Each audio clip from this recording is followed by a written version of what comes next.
Assalamu alaikum. This is Dr. Ehsan, and today's class is about leadership and the theories that can further elaborate the concept of leader. So let's start with the title of the chapter, that is the basic approaches to leadership. In this chapter we will cover leadership and management difference.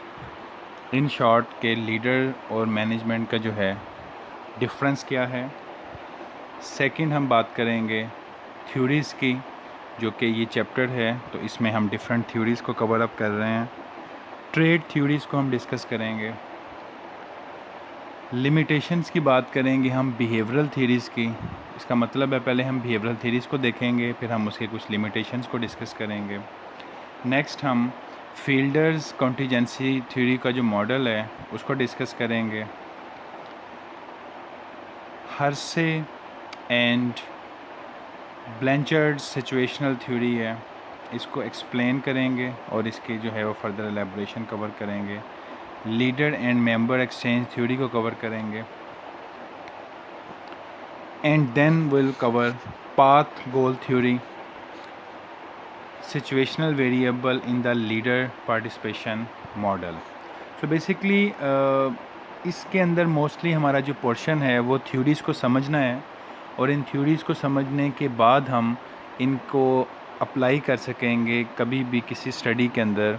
Let's say आप कोई research करते हैं या आप कोई भी working कर रहे होते हैं रिगार्डिंग एनालिसिस पर्पस, तो इन थ्योरीज़ को कहीं ना कहीं आप अप्लाई कर सकते हैं किसी भी रिलेशनशिप को देखने के लिए। तो जब भी हम थ्योरीज़ को पढ़ते हैं तो हम उसको स्टडी करने के बाद उसमें जब भी कुछ एडिशन कर दें तो वो हमारी कंट्रीब्यूशन हो जाती है रिसर्च के अंदर। तो आप जब भी थ्योरी को समझें तो उसको क्रिटिक्स उसके बारे में ज़रूर देखें कि इसके अंदर अगर ये वाला एस्पेक्ट है तो ये भी तो हो सकता है। इनमें एडिशन करना, इनमें फ़र्दर कोई भी फ़र्दर कह लें कि किसी और एंगल के बारे में उसके बारे में समझना, इसको हम एक सिंपल कंट्रीब्यूशन का नाम देते हैं। ठीक है, ये जैसे मैंने आपको फर्स्ट में बताया था कि हम सबसे पहले डिफरेंशिएट करेंगे लीडरशिप को और मैनेजमेंट को। तो आप यहाँ पर देख सकते हैं कि लीडरशिप को डिफ़ाइन किया गया है the ability to influence a group toward the achievement of goal, and the management is use of the authority inherent in designated formal rank to obtain compliance from organisational member. तो simple जो इसमें difference है ना वो मैं आपको इस तरह समझाऊंगा कि जो मैनेजमेंट है या जो मैनेजर है ये बेसिकली एक फॉर्मली डेलीगेटेड अथॉरिटी होती है। जब भी आप किसी ऑर्गेनाइजेशन में काम कर रहे होते हैं तो वहाँ पर आपको एक स्पेसिफिक रैंक दिया जाता है, एक डेजिग्नेशन दिया जाता है, और उसी डेजिग्नेशन के साथ आपको एक अथॉरिटी दी जाती है जो आप एक्सरसाइज करते हैं अपने सबऑर्डिनेट्स पे, और आपके सबऑर्डिनेट्स आपकी बात को फॉलो कर रहे होते हैं। तो this is actually based upon your designation, you are working in the organisation and you some kind of limitation is there. But as far as a leader or leadership is concerned, so it is the ability to influence a group. आप किसी भी direction में जब आप public को लेकर आ सकते हैं, अपने फॉलोअर्स को लेकर आ सकते हैं, चाहे वो रिलीजन को ले लिया जाए, चाहे वो किसी सोशल कॉज की बात कर ली जाए। लेट्स से आप एनजीओज़ की बात करते हैं, उसका एक लीडर होता है, ठीक है, जो किसी भी एक काज को लेके चल रहा होता है और वो काज के लिए उसके लोग फॉलो कर रहे होते हैं। आप किसी पॉलिटिकल पार्टी को ले सकते हैं, पॉलिटिकल पार्टी का एक लीडर होता है जिसका एक मंशूर होता है, एक मोटो होता है, एक पर्पज़ होता है। उसके फॉलोअर्स उसी मोटो पर्पज़ की बेस के ऊपर, उसकी कॉल के ऊपर उसकी बात को फॉलो करते हैं। तो इसका मतलब है कि लीडर जो है उसके पास ये एबिलिटी होती है कि वो अपनी उस डायरेक्शन में जिसमें वो पब्लिक को लेके आना चाहता है वो लेकर आ सकता है, वो इन्फ्लुएंस कर सकता है, अपनी बातों में लोगों को कन्विंस कर सकता है। ठीक है, ये फॉर्मली डेजिग्नेटेड अथॉरिटी नहीं है, ये कोई सैलरी लेने वाले लोग या ये ऐसे हम इसको नहीं कह सकते कि स्पेसिफिकली वही होंगे। यानी कि एक लीडर जो है वो एक मैनेजर के तौर पे भी काम कर सकता है, लेकिन ज़रूरी नहीं है कि हर मैनेजर के अंदर एक कन्विंसिंग एबिलिटी जो है वो उसी तरह से हो जैसे कि एक इंडिपेंडेंट लीडर में होती है। तो it depends upon the situation, it depends upon like different circumstances.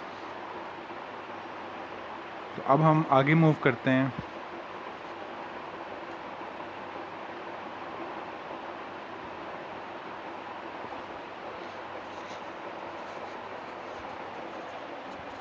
यहाँ से हम जो है वो स्टूडेंट्स नेक्स्ट हमारा जो बेसिक पर्पस है कंटिन्यूएशन ऑफ द स्टडी का, वो ये है कि हम थ्योरीज़ को यहाँ पर डिस्कस करने जा रहे हैं। जैसे कि प्रीवियसली आपने बहुत सारे डिफरेंट कॉन्सेप्ट स्टडी किए हैं, तो इसकी कंटिन्यूएशन के अंदर लीडरशिप को, मोटिवेशन को समझने के लिए हमें थ्योरीज़ को समझना बहुत ज़रूरी है।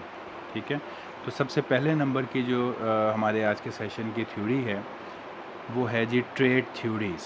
ठीक है, ट्रेड जो वर्ड है वो आपने अगर एक सब्जेक्ट में एचआर के सब्जेक्ट्स के अंदर या ओबी के अंदर या डिफरेंट मैनेजमेंट के सब्जेक्ट्स के अंदर आपने ट्रेड को अगर कहीं स्टडी किया, पर्सनैलिटी को स्टडी किया, तो आपको आइडिया होगा कि trait is basically an enduring characteristics, ऐसा करेक्टरिस्टिक जो कि आपके साथ काफ़ी लॉन्ग लास्टिंग चले, हमेशा रहने वाला करेक्टरिस्टिक। तो ट्रेड को हम ऐसे डिफ़ाइन करते हैं, और ट्रेड की बेस पे ऊपर जो थ्योरीज़ हैं वो हम देखते हैं कि the theories that consider personality, social, physical or intellectual traits that can differentiate leader from the non leader. यानी कि वो ट्रेड्स जो कि एक पर्सन को लीडर बनाती हैं, या हम कह सकते हैं कि because of having such kind of traits हम एक पर्सन को लीडर कह सकते हैं, और एक के अंदर वो ट्रेड नहीं है तो वो लीडर नहीं है। राइट, तो ये एक इंड्यूरिंग करेक्टरिस्टिक है, वो करेक्टरिस्टिक है जो उसके साथ हमेशा रहेगा। यानी कि जो फ्रंट को फेस कर सकता है, जो पब्लिक को फेस कर सकता है, जो कि कन्विंसिंग पावर रखता है। तो ये वो सारी ट्रेड्स हैं जो कि लीडर के पास होनी चाहिए। अब इसमें आप एम्बिशन और एनर्जी को देखें, डिज़ायर टू लीड की बात कर सकते हैं, ऑनेस्ट होना चाहिए, उसमें इंटेग्रिटी होनी चाहिए, अपने वर्ड्स पे कायम रहने वाला, सेल्फ़ कॉन्फिडेंस, अपने ऊपर भरोसा होना चाहिए, इंटेलिजेंस, जाहिर सी बात है माइंड उसका इतना शार्प हो, हाई सेल्फ मॉनिटरिंग, मॉनिटरिंग कहते हैं कि हम उसका चेक एंड बैलेंस रख सकें, तो अपने सबऑर्डिनेट को चेक एंड बैलेंस वो रख सकता हो, जॉब रेलिवेंट नॉलेज, और जहाँ पे जो भी काम करना है उससे रिलेटेड नॉलेज उसके पास ज़रूर होना चाहिए। ये सारी ट्रेड्स अगर किसी पर्सन में हैं तो आप उसको एक लीडर का नाम दे सकते हैं। अब इसकी लिमिटेशन में हम ये कह सकते हैं कि जी कोई यूनिवर्सल ट्रेड नहीं हम फाइंड करते जिससे हम कह सकते हैं कि ये पर्सन हमेशा हर सिचुएशन में लीडर है। ये डिपेंड करता है सिचुएशन टू सिचुएशन को। हम जॉब को अगर डिफरेंट करेंगे, एक सर्विस सेक्टर है, एक मैन्युफैक्चरिंग सेक्टर है, तो उसकी वजह से उसकी ट्रेड में हम कोई ये नहीं कह सकते कि जी दोनों सेक्टर में एक ही तरह की ट्रेड्स काम करेंगी, या हर तरह की सिचुएशन में सेम यूनिवर्सल ट्रेड आप रख लें, that can not be possible. Second हम इसमें लिमिटेशन देख सकते हैं, traits predict behaviour better in weak than strong situation. ठीक है, तो जो ट्रेड का बिहेवियर के साथ रिलेशनशिप है वो वीक सिचुएशन के अंदर ज़्यादातर सूटेबल है as compared to the strong situation. ज़रूरी नहीं है लेकिन हो भी सकता है। Unclear evidence of the cause and effect of relationship of leadership and traits, मतलब उसका कोई एविडेंस हमें कॉज एंड इफेक्ट का सच नज़र नहीं आ रहा, और हम उसमें बेटर प्रेडिक्टेड ऑफ अपीयरेंस की बात करते हैं than distinguishing effective and ineffective leader.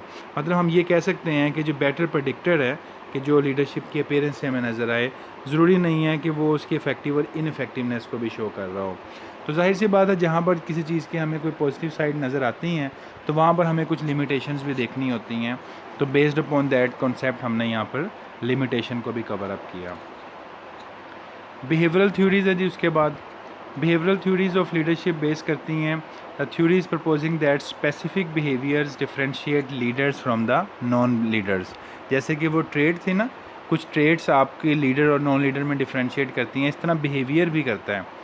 तो वो हम कह सकते हैं कि ट्रेड थ्योरी तो ये कहती है leaders are born not made, और बिहेवियरल थ्योरी कहती है leadership traits can be taught. तो इसका मतलब ये हुआ कि एक थ्योरी में हमने ये देखा कि लीडर जो हैं वो पैदा होते हैं, ना कि बनाए जा सकते हैं। यानी कि जो ट्रेड उसकी बन गई, जो वो लेकर आए अपने पेरेंट्स से, जो कि उसको इनहेरिट की गई, जेनेटिकली ट्रांसफॉर्मेशन हुई हैं, जो उसने अपने सोसाइटी से सीखा, अपने फ्रेंड से सीखा, वो सारी ट्रेड्स उसकी पर्सनैलिटी का हिस्सा बन गई। वो डेवलप हो गई हैं बाय द बर्थ, अब वो बनाई नहीं जा सकती। लेकिन जो लीडरशिप ट्रेड्स हैं वो सिखाई जा सकती हैं बिहेवियरल थ्योरी के मुताबिक। यानी कि हम किसी पर्सन को एजुकेट करके, उसके एक्सपीरियंस के साथ, उसको टाइम देकर हम उसको इस तरफ लेकर आ सकते हैं कि वो भी लीडरशिप ट्रेड अपनी डेवलप कर सके।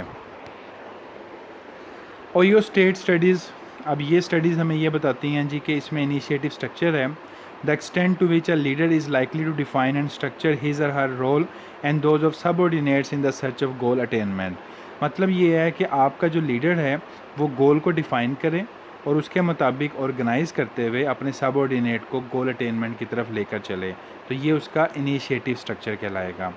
कंसिडरेशन क्या होनी चाहिए उसकी, the leader is likely to have a job relationship characterise by the mutual trust, respect for subordinates idea and regard for their feeling. ये अगर उसका फोकस होगा तो according to the Ohio state studies वो अपने काम को अटेन करवा सकेगा कि अगर वो अपने सबऑर्डिनेट के साथ ट्रस्ट डेवलप कर ले, अपने सबऑर्डिनेट को अपने साथ लेकर चल रहे, तो इससे क्या होगा, उनकी एक बॉन्डिंग डेवलप होगी और वो फर्दर अपने गोल अटेनमेंट की तरफ मूव कर सकेंगे।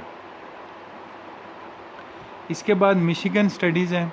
मिशिगन स्टडी हमें ये बताती है कि एम्प्लॉय ओरिएंटेड लीडर कौन होता है और प्रोडक्शन ओरिएंटेड लीडर। बड़ी इंटरेस्टिंग है ये यूनिवर्सिटी ऑफ मिशिगन स्टडीज़ की स्टडी के मुताबिक लीडर की डेफिनेशन। एक है जी एम्प्लॉय ओरिएंटेड लीडर, वो कौन है, जो एम्फेसाइज करता है इंटरपर्सनल रिलेशनशिप का, taking a personal interest in the need of the employ and accepting individual differences among the member. मतलब ये हुआ कि वो ये फील करता है कि humans are not machines, they are basically having a feeling, emotions, वो किसी चीज़ को काम करने की एबिलिटी को समझने में उनके अंदर कोई फ़र्क है, ठीक है। यानी कि वो बीमार भी हो सकते हैं, वो एग्रेसिव भी हो सकते हैं, वो टेंशन भी ले सकते हैं, इस तरह के सर्टेन इश्यूज़ उनके साथ लाइफ में आ सकते हैं। तो ये है एम्प्लॉय ओरिएंटेड लीडर। और एक लीडर आपका प्रोडक्शन ओरिएंटेड है, वो क्या कहता है जी कि वन हु एम्फेसाइज टेक्निकल और task aspect of the job, काम करना है, इतने टाइम में इतना काम होना चाहिए, इतना काम रिक्वायर्ड है, ये काम एम्प्लॉयज़ को हर हाल में करना है, तो ये फोकस है प्रोडक्शन ओरिएंटेड। यहाँ पर एम्प्लॉय के माइंडसेट को समझना, एम्प्लॉय को साथ लेकर चलने की जो एक थॉट है वो मिसिंग हो जाती है। तो ये दोनों में आपको डिफरेंस आई एम होपफुल समझ आ गया होगा। इसके एक डायग्राम भी आगे है, वो मैं आपको दिखाता हूँ। ये आप देखें, ये बड़ी इंटरेस्टिंग है। इसमें आप वाई एक्सिस पे देख सकते हैं कंसर्न फॉर पीपल मेंशन है और एक्स एक्सिस पे है कंसर्न फॉर प्रोडक्शन। अब आप यहाँ पर ये जो 1 2 3 है, ये स्केल है, इसका 9 तक है। यहाँ पर आप देखें कि सबसे पहले जो टॉप बॉटम पे जो बॉटम लेफ़्ट पे आपको 1 1 नज़र आ रहा है, इसका मतलब है कि कंसर्न फॉर प्रोडक्शन 1 है, दैट इज़ वेरी मच लो, और जो आप कंसर्न फॉर पीपल है वो भी 1 है। तो ये तो कहीं का भी फोकस नहीं है और ये एक फेल स्ट्रेटजी है।